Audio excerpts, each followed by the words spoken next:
Después de 7 años en el Congreso, la ley antidiscriminación logró salir de la discusión para convertirse en una normativa vigente. Pero solo una semana después de aprobada esta ley, el debate se reabrió con nuevas controversias como las declaraciones del exdecano de Arquitectura de la Universidad San Sebastián, que describió a sus estudiantes como poco sofisticados y sin cultura. Un estudioso de estos asuntos es el historiador Gabriel Salazar, Premio Nacional de Historia, que nos acompaña esta tarde en CNN Chile para poder profundizar en este tema. Gabriel, muchas gracias por estar esta noche con nosotros. Hola, buenas tardes. Gabriel, me gustaría saber, de las dos aristas que uno podría decir que se abren a partir de las declaraciones del ex decano de la Facultad de Arquitectura de la Universidad San Sebastián, que dijo que el nivel de sus alumnos no era bueno. Le preguntan en la entrevista cómo es el nivel, dice que no es bueno porque son alumnos C2, C3, porque la universidad va a otro público, y que él hizo una malla curricular muy sofisticada. Entonces, de alguna manera lo dice en su entrevista, dice, son alumnos que no tienen cultura, no tienen sofisticación. Dos aristas se abren ahí. ¿Esto es una declaración que discrimina o es una declaración que pone en evidencia lo que está pasando con la educación segmentada, segregada en nuestro país? Bueno, yo diría, sin haber leído en detalle las declaraciones del arquitecto Boza, yo diría que, claro, de una parte está el tema de cómo dijo lo que dijo. Probablemente lo que dijo sonó un poquito prepotente, descalificador, discriminatorio. Pero por otro lado, yo creo lo que quiso decir alude muy probablemente, yo no conozco en detalle lo que pasa en la Universidad de San Sebastián, alude muy probablemente a un problema que es real en las universidades, particularmente en las universidades privadas. Porque es muy sabido, yo he trabajado en universidades privadas, que a estas universidades llega un estudiantado no necesariamente seleccionado como ocurre en las universidades tradicionales, y en consecuencia todos los problemas que arrastra nuestra sociedad en términos de formación cultural allí llegan más crudamente que a las universidades tradicionales. Entonces es mucho más difícil en un lapso de 3-4 años lograr superar esos déficits y lograr excelencia en la formación de esos estudiantes en esas universidades. Yo que trabajo en la Universidad de Chile hace mucho tiempo, casi 50 años, llegan también alumnos, pero viene ya ahí un filtro, ¿no? Entonces llegan alumnos de muy buen nivel. Yo, por ejemplo, hago clase en la Facultad de Ciencias Sociales en la Chile, en la de Humanidades, en Derecho, y llegan estudiantes que vienen también de los quintiles pobres, digámoslo así, de la sociedad, pero con una capacidad instalada que permite que en 3-4 años logren niveles de excelencia. Entonces lo que usted está diciendo, perdón Gabriel, es que no hay nada nuevo en las palabras de Cristian Boza, de este ex decano de la Facultad de Arquitectura. Yo creo que no, salvo que lo dijo de una manera no estrictamente académica. Y se lo pregunto porque él dice, la torpeza de mi expresión no puede ocultar el fondo del problema. La crisis de la educación en nuestro país no es patrimonio de un sector.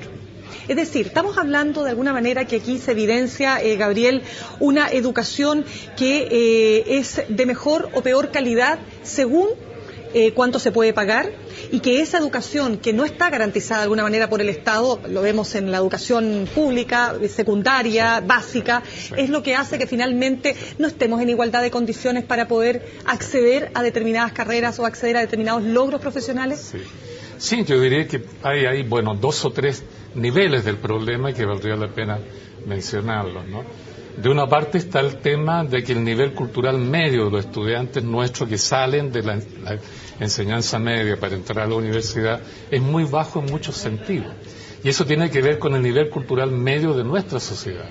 Datos que publica, por ejemplo, el Mercurio en su cuerpo B, señala que, por ejemplo, hace poco salió que el 3,3% de los chilenos no entiende lo que lee. Perdón, el 97% no entiende lo que lee. Correcto. Solo el 3,3% lo entiende, ¿no? Y ha salido también noticias de que el año anterior, no precisamente ahora, pero es un par de años antes, el año anterior el 66% de los chilenos no había leído jamás un solo libro. Por otro lado, tenemos que se habla de que es necesario elevar nuestro nivel cultural y, sin embargo, seguimos aplicándole a los libros una tasa del IVA del 19%, que es caso único en América Latina. Entonces, claro, hay un problema de fondo allí, que es global y que se sigue dando vueltas, porque es muy difícil que las universidades puedan superar eso que es un problema nacional. Yo quisiera, de todas maneras, que vamos a seguir profundizando en este tema, que tiene que ver también con lo que se pone de manifiesto, que es la educación en nuestro país, el nivel de la educación de nuestros estudiantes. Pero fíjese que él hace un alcance, Bozo, hace un alcance respecto de qué tipo de alumnos tiene. Y dice, son, por ejemplo, hijos de un camionero, de gente vulnerable. Me equivoqué en plantear un esquema muy sofisticado. Uno recuerda que Pablo Neruda, por ejemplo, era hijo de un ferroviario. Sí. ¿Quiere decir hoy día que el hijo de un ferroviario, el hijo de un camionero, tiene pocas posibilidades de llegar a un puesto importante, ser reconocido profesionalmente? ¿Le cuesta más? Bueno, es un hecho que si tú eres hijo de una persona que hace trabajo manual, y que los abuelos también hacían trabajos manuales, que es toda una tradición, por tanto, de un trabajo no intelectual de parte de los, digamos, de los ascendientes de un joven, es mucho más difícil tener todas las facilidades para ser exitoso en los estudios, porque en su casa no hay libros, no se lee, no se hablan temas, digamos, más sofisticados, como para hacer análisis más profundo. En consecuencia, todo el desarrollo que puede tener un alumno de ese origen es más dificultoso. Pero sí hay otras condiciones que, por ejemplo, el interés de los padres porque estudie, ¿verdad?, y que lo impulsan a eso, los resultados tienden a ser positivos. Yo llevo muchos años haciendo clases, yo te puedo decir que en general los estudiantes que vengan de cualquier origen social, ¿verdad?, son capaces de ser exitosos en definitiva. Yo he tenido muchos alumnos que son hijos de nanas, ¿no?, o hijos inclusive de otras profesiones que no quiero nombrar acá, ¿no? Hay hijos de drogadictos, hay hijos de borrachos, ¿no? Hay hijos que no tienen padre ni madre, pero que sin embargo logran de alguna manera construir un proyecto para sí mismos a través de los estudios, a través de su paso por la enseñanza media e incluso por la universidad. Recordemos que cuando yo estudié en la universidad, los que llegábamos a la universidad éramos solo como el 0,8% de los niños que entraban al sistema escolar. O sea, era una élite de las élites. Hoy día, en cambio, los alumnos de los quintiles 1, 2 y 3, podríamos decir que son los más pobres, copan alrededor del 33-34% de las plazas universitarias. O sea, hoy día tenemos una mayor presencia. Y eso está hablando que cualquiera sea el origen social o económico de los niños, siempre hay una posibilidad de que tú puedas ser exitoso en tus estudios. Y eso uno puede verlo hoy día, sobre todo en las universidades tradicionales. Claro, pero el tema es el siguiente, Gabriel, es lo que dice, por ejemplo, Mario Weissblut, que dice que la universidad ofrece un producto que en realidad el estudiante no va a lograr obtener al final de la carrera. Por eso le pregunto, si hoy día la educación también se ha convertido en un instrumento de segregación. Aquí nosotros estamos hablando de la educación, claro, básica y media, que está más que visto, sino que a través de... Porque la idea que tienen los padres, que hacen un gran esfuerzo de meter a sus hijos a la universidad, es que el niño va a poder, ¿no es cierto?, ser alguien, ¿no es cierto?, va a tener un cartón. Pero hoy día se está dando una falsa ilusión, o una ilusión. Bueno, sin duda, en la medida que el sistema universitario, que está mercantilizado, como plantea la Confechi y todos los estudiantes, y que en función de esa mercantilización y del lucro que de una u otra manera se esconde detrás, sobre todo para las universidades particulares, ¿no es cierto?, hay un interés muy grande por atraer alumnos a como dé lugar, aumentar la matrícula como dé lugar, porque eso significa ingreso. Y para poder atraer, entonces, utilizan el marketing como si fuera, qué sé yo, la Polar o cualquiera de estas multitiendas, y lanzan una propaganda que te ofrecen de todo, ¿no?, incluso con una prepotencia casi insolente. Uno baja por la calle Bellavista, ¿no?, para llegar, yo tengo que bajar para entrar a la escuela de Derecho, y me encuentro con un gigantesco letrero que tapa toda la calle, de lado a lado, y que dice: la universidad tanto te ofrece, qué sé yo, un futuro X. Entonces, te ofrecen cosas por la vía de una propaganda que es merchandising simplemente, ¿no? Ahora, esa oferta, ¿en qué medida se puede cumplir? Depende de la calidad del servicio que te dé la universidad. O sea, la universidad puede revertir a su juicio esta mala base. Podría, pero el nivel de las universidades particulares, que yo las conozco también a muchas de ellas, no a todas, ¿verdad?, es muy deficiente, o sea, no están a la altura de lo que ofrecen. Y si más encima les llegan alumnos que tienen dificultades, por el nivel cultural de donde provienen, Entonces los resultados son que muchas veces los títulos ahí se están apresurando para darlos sin mayor peso, digamos. Gabriel Boric, presidente de la FECH, decía, son alumnos C2, C3, pero que pagan como ABC1. Ahora, ojo, la Universidad de Chile tiene sabemos que los aranceles universitarios son carísimos en Chile, y desde ya la Universidad de Chile, si uno, por ejemplo, ve cuánto cuesta la carrera de ingeniería, son más de 4 millones de pesos anuales. Es decir, ¿quién puede pagar eso? Así es. Entonces, por eso le pregunto, ¿sigue siendo la educación, a su juicio, un gran instrumento de segregación y de discriminación social en Chile? No, eso es indudable, absolutamente indudable, ¿no? Está clarísimo eso, sobre todo en el plano de la educación media, donde hay colegios, ¿no es cierto?, que tienen semáforo rojo y colegios que tienen semáforo verde, ¿no? Y que discriminan absolutamente, digamos, las políticas públicas discriminan absolutamente eso. Ya hubo un informe de la OSD de hace como 7 años atrás que denunció el carácter clasista, estratificador del sistema educacional chileno, particularmente en la enseñanza media, ¿no? Y que eso se sigue remarcando en la medida que se acentúa mucho más la evaluación de los colegios en función de pruebas internacionales o del CIMSE o la PSU, ¿eh? Y no se enfatiza la formación de profesores. Se evalúan los profesores, pero no se educan ni se forman. No hay una política nacional de formación de profesores, ¿no? Cada universidad tiene las pedagogías que quiere y enseña como quiere. Entonces no hay una política nacional. Y en ese sentido, ¿qué sacamos con evaluar? Colegio por colegio, profesor por profesor, ¿verdad? Pagándole en función de esas evaluaciones. Si no damos formación, no podemos poner la carreta delante de los bueyes en este sentido. Gabriel, justamente de eso quiero que conversemos sobre los desafíos que tiene la educación en nuestro país, las demandas de los estudiantes que dicen que no están satisfechos con lo que ha planteado el ministro Harald Bayer. Bueno, de todo eso le propongo que vayamos a una pausa y ya regresamos. Estamos hablando con el historiador y Premio Nacional de Historia, Gabriel Salazar, acerca de las consecuencias que tienen los dichos del ex decano de la Facultad de Arquitectura de la Universidad San Sebastián, que describió a sus estudiantes como poco sofisticados y sin cultura. Lo que hablábamos, Gabriel, antes de irnos a la pausa, ¿cuál es el cambio que realmente se necesita? Los estudiantes universitarios dicen no nos satisfacen mejoras en el sistema de financiamiento, más créditos, menos créditos. Ellos dicen acá tiene que haber un Estado que se haga cargo, un Estado que deje de ser subsidiario y que sea un Estado garantista. ¿Garantista de qué? De una educación con calidad, independientemente si yo puedo pagar o no puedo pagar. ¿Cómo se resuelve a su juicio? Bueno, yo creo que la tendencia general de las políticas públicas en la educación, digamos, desde la dictadura hasta el día de hoy, ha sido trabajar un poco todos los resortes y las variables de tipo económico, de tipo cuantitativo. Mejoremos el sistema de becas, mejoremos sueldo, haya mayor inversión, hagamos evaluaciones de los resultados, hagamos competir unos con otros, vamos eliminando los malos, vamos dejando los buenos. Es toda una lógica simplemente de mercado. ¿Se fija?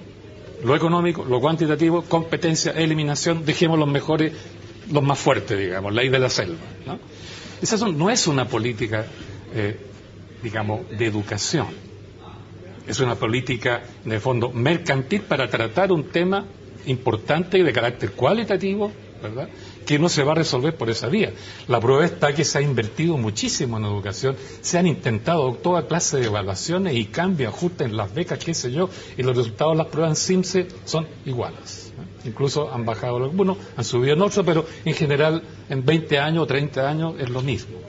Yo creo que el problema de fondo que hay aquí, que no se ha entendido claramente, que el tema educacional, aparte de estos costos que le introdujo justamente la economía de mercado con Pinochet y luego con la concertación, es un fenómeno cualitativo. Es una relación cualitativa que tiene que ver con la formación de los muchachos, en relación consigo mismo, en relación con sus padres, en relación con la comunidad, en relación con los problemas que arrastra Chile por 200 años. ¿Y por qué no se quiere cambiar ese modelo? ¿Porque la educación es vista por qué? ¿Como un negocio? Yo creo básicamente por eso, y porque hay una mirada muy superficial sobre lo que es el proceso educativo. Un país tiene que educar en función de los problemas que tiene que resolver. Y si un país en 200 años va arrastrando ciertos problemas no resueltos y que permanecen los mismos, debe autoeducarse para resolver esos problemas. No simplemente copiar los modelos educativos de otro país, porque son países desarrollados. Todo el sistema educacional de nuestro país, desde el siglo XIX hasta el día de hoy, es un intento por traer a Chile sistemas educativos extranjeros y por educar a los chilenos en cultura occidental, ¿no? traer ciencias de Europa, historia de Europa, modelos europeos de todo tipo, compararnos con ellos.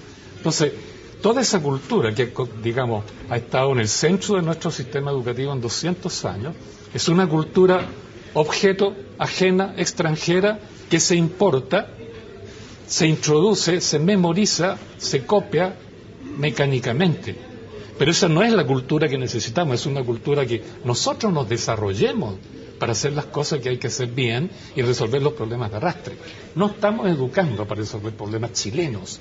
Gabriel, pero usted lo decía al comienzo, usted decía que cuando usted entró a la universidad apenas un 0,08% lo lograba, ¿verdad? Una universidad que era gratuita, colegios, digamos, liceos donde estaban los ricos, los pobres, en fin, menos segregados que los actuales. Sin embargo, usted tiene razón, pocos llegaban a la universidad. Claro. ¿Cómo logramos entonces hoy día que se ha mejorado el tema del acceso, mejorar la calidad, que realmente el hijo de obrero pueda llegar a ser un profesional tan competente, además en una sociedad tremendamente estratificada? ¿Es posible o estamos hablando de una utopía? Ya que estamos hablando en el fondo de lo que se ha dicho que es discriminación, por las palabras que usó tal vez descuidadamente el decano de Arquitectura de la Universidad de San Sebastián, porque estamos siendo discriminados, ¿no es cierto? Todos los periódicos hoy día, los canales de televisión hablan de alguna manera que no se está respetando la ley contra la discriminación que se aprobó hace poco, que hay síntomas por todos lados de discriminación. Entonces, hablando de educación, ¿por qué no educamos a nuestros, digamos, niños chilenos, jóvenes chilenos, nosotros mismos, para que no nos discriminen? Porque no es uno el que se autodiscrimina, nos discriminan. Entonces, lo lógico es que nos eduquemos para que nos respeten, ¿verdad? Para que aprendamos a ser soberanos, para que aprendamos a resolver técnicamente los problemas que nos afectan a todos, a nivel local, a nivel comunal, a nivel regional, como en Aysén, Magallanes. Fue lo que hicieron los estudiantes el año pasado cuando pidieron respeto para para una calidad, una educación de calidad, cuando los estudiantes secundarios, claro, alegaban porque es lo que les estaban dando, una educación que no los hacía competitivos, pues. Entonces, claro, ¿cómo van a dar una buena PSU si no tienen las herramientas para lograrlo? Están en desigualdad de condiciones. Por eso le pregunto, ¿cómo cambia esto? ¿Cuál es la transformación que diría usted que hay que hacer definitivamente? Yo diría lo más importante que eduquemos en función de nuestros problemas para desarrollar nuestras capacidades en Chile y dejemos de mirar a Europa como modelo educativo, ¿no? Porque los problemas de arrastre de una vez por todas hay que resolverlos. No tenemos industria, para empezar. Los ciudadanos hemos sido sistemáticamente discriminados por 200 años. Nos han tirado encima, ¿verdad?, con violencia dictatorial, constituciones políticas. Nunca hemos levantado una constitución. Nos han tirado código del trabajo. Nunca hemos dictado nosotros el código del trabajo. Nos han tirado las leyes, los decretos con fuerza de ley de las AFP, de las ISAPRE, de la educación, de todo. Y nosotros no hemos construido eso libremente. Entonces nos han discriminado a tal punto que por eso es que los chiquillos llegan al colegio sin cultura, ¿no? Como dice el decano. Llegan débiles, ¿no? No tienen fuerza interna para autoeducarse. Entonces, eso es lo que hay que resolver, ¿no? Y no se trata de resolver con aplicarle pruebas que vienen de no sé dónde, ¿no? Para compararlo con Finlandia o con Formosa, Taiwán, no sé qué. Tienen que ser evaluaciones que la comunidad local plantee y la comunidad local evalúa a sus alumnos y sus profesores en función de sus problemas, ¿no? Por ejemplo, estuve en Aysén con la mesa social que le llaman allá y todos los dirigentes, y para ellos importantísimo, toda la experiencia que tuvieron ya es memoria de ellos, la tienen toda esa memoria viva. Entonces quieren que sus niños, sus jóvenes aprendan eso que aprendieron.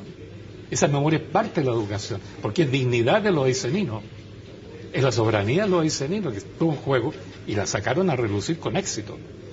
Entonces, eso es lo que hace falta, que entendamos que la educación tiene que reflejar lo nuestro, ¿no?